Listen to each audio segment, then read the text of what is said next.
Close your eyes and imagine what an internet troll might look like. If major companies don't come to mind, you may be out of touch. Brands are turning the meaning of the term troll inside out to foster increased social media engagement and connect with younger audiences. BMW, Wendy's, Chase Bank, Reebok, and even Netflix have used troll marketing to shake up their social media presence. But what seems like harmless fun could bring a brand to its knees.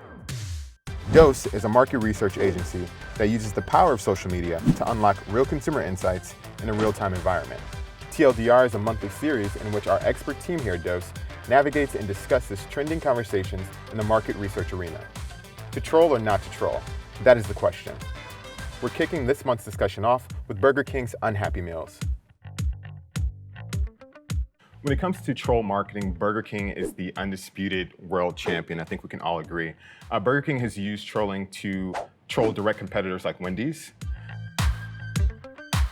The brand has also shamelessly trolled the President of the United States. And the brand has also used troll marketing to bolster product launches like the return of Cine Minis earlier this year. With its latest campaign, however, Burger King has hit a lot of blowback.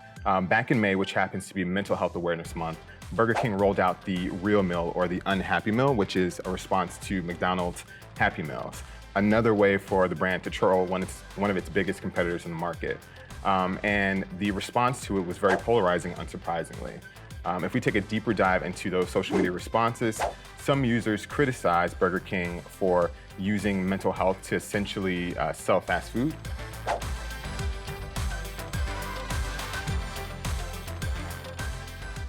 While others praised Burger King for giving kids a chance to speak out on issues that they may be afraid of. From your perspective, do you think Burger King bit off more than it could chew when it comes to its latest campaign?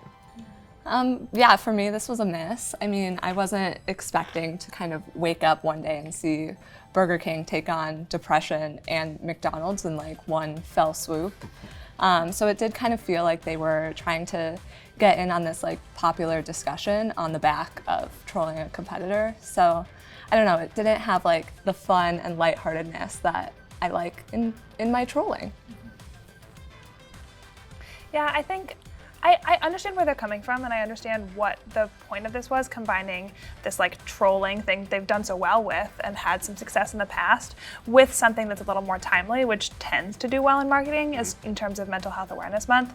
And so I understand how, you know, they're on a whiteboard thinking this as a good idea. But I wonder how impactful it really is in the end too. You know, they only ended up selling these meals at like 5 different locations as opposed to all over the country. And it does feel like a little bit more of a ploy than something they actually want to do. And so I wonder kind of the intentions behind it seem a little bit murky to me.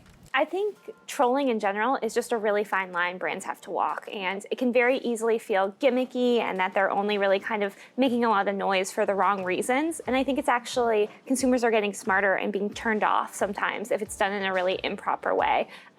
It can be fun, it can be quick, it can be clever, but it can also go wrong very quickly, and brands have to really kind of navigate the social conversations and how they're applying what they want to in the marketing message to see if it's going to resonate.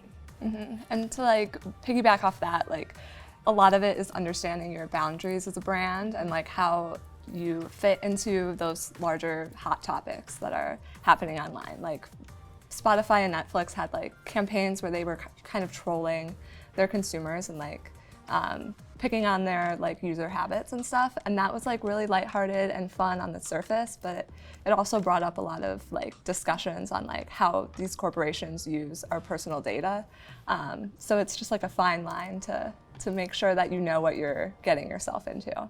How are some of the ways that we, as a social market research agency, can use what we know to help brands or empower brands to make the best decisions as it relates to troll marketing? Mm-hmm. Yeah, I think there's kind of 2 opportunities. One is if a company is setting out to troll intentionally, testing on social can be a great place to understand if it's going to land with the right audience and if it really resonates.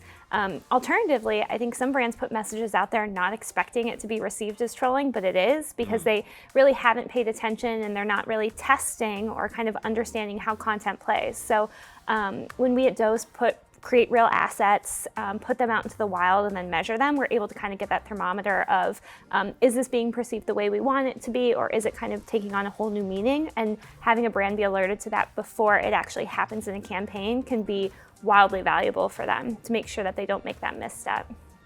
I think another thing that we do really intentionally is like appeal to the trolls or like negate the trolls. And so when we're making these assets that we know are going to go out on social, as experts in this space, we understand like the things that will incite people, and sometimes that's what we want to do. And so we can pose those like baiting questions, and then other times we think about this and throw a question out there, realize what the trolls will say to this thing, and then step back from it. And so I think there's obviously a place to use it, and then places to make sure what we know about it doesn't come back to bite us either. Yeah, you kind of talk about authenticity, which is so important in marketing, but particularly in social, and then even more so in trolling. You know, people can sniff authenticity out on social in a second, and if it's a really message that's been crafted really carefully and not really with an authentic or social mind, it can very easily be taken the wrong way or be eaten up by trolls. And so it's just so vital for brands to understand that they need to bring their authentic self, particularly to social, especially if they're going to engage in any sort of trolling, because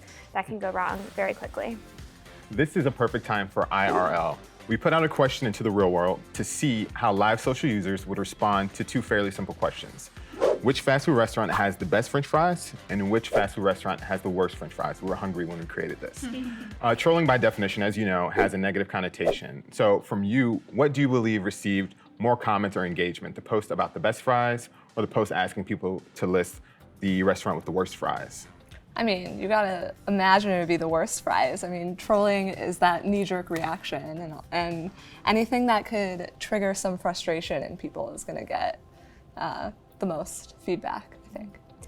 There's also something about people always standing up for what they really believe in and like really trying to push something to be number one. So I'm curious to see if it is the best, solely from a purpose of like people really are passionate sometimes about their favorite things. Or like brand loyalty in a way too. Yeah. I feel like that could easily go into a negative space too, though, where they like, I just hate Burger King because they introduced this unhappy meal, so Burger King's fries are the worst, whether they actually believe that or not. And they just like take the whole thing negative. So it's a good question. I don't know, I guess we'll find out. Drum roll. Yep. So the post that received the most engagement and the most comments was the positive. Which restaurant had the best French fries?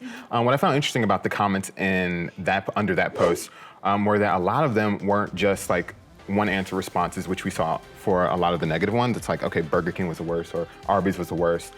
For the best, people really went into explaining why they thought one restaurant had better fries than the other.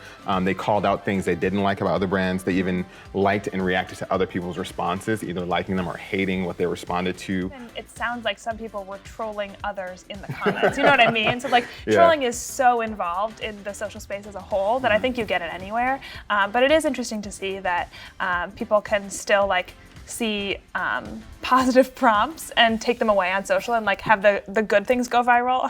It's kind of refreshing to see, maybe. One of the things I took away from looking at that engagement, because I initially thought it would be negative, of course, people love to say what they hate online, trolls and otherwise, whatever, people like to hate on things. I thought it was really cool because it shows one of the things we can unlock as a social market research agency, that hidden sentiment. One of the cool things I found underneath a lot of the comments for the best fries post were brands I'd never heard of. There were companies or people talking about Arby's is really crispy, or you can reheat Burger King fries, like things I would never even think about. And these things we can unlock with the way we do social market research. Those things you wouldn't unlock if people were sitting around a table in some office and talking, like filling out a survey or just talking to people that work for Burger King or something like that. And that's part of the magic of that, is that you could challenge those assumptions, like my own.